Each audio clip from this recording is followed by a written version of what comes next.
Qu'est-ce que la Journée nationale de la résilience ? La journée du 13 octobre, c'est une journée presque internationale puisqu'elle est portée par l'Organisation des Nations Unies et qui a pour but d'acculturer à la prévention du risque des catastrophes naturelles et industrielles, enjeu extrêmement important dans le monde que l'on connaît. Que représente cette journée nationale ?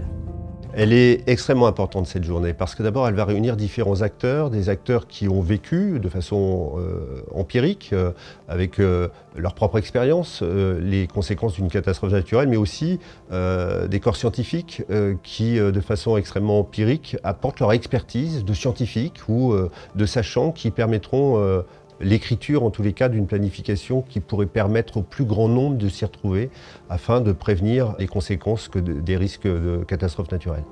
Qu'avez-vous prévu sur votre commune à cette occasion ? En fait, on a déjà prévu plein de choses. C'est-à-dire que l'Aiguillon-la Presqu'île, qui est la réunion de La Faute-sur-Mer et de l'Aiguillon-sur-Mer, les deux communes qui ont pratiquement le plus souffert de la catastrophe Xynthia, eh bien, j'ai décidé à l'époque d'offrir le territoire pour l'organisation de cette fameuse journée du 13 octobre.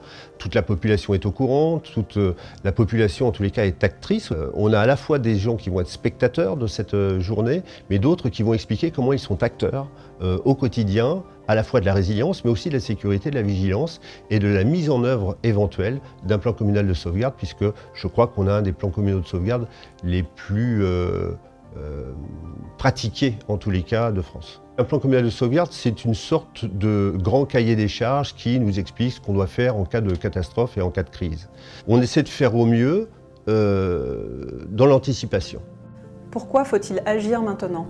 Tous les élus ont compris cet été, entre le 1er juin et maintenant, ils ont tous compris que où que l'on habite, il va se passer des choses graves.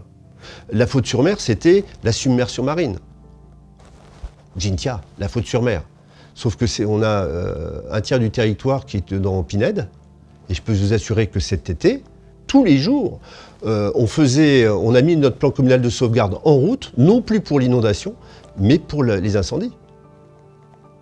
Il y a 6 mois, j'en aurais jamais parlé. Donc ce qui veut bien dire que ce que je conseille aux autres, il faut que je me l'applique à moi-même. Et heureusement qu'on avait le plan communal de sauvegarde, on a eu 6 départs de feu ici.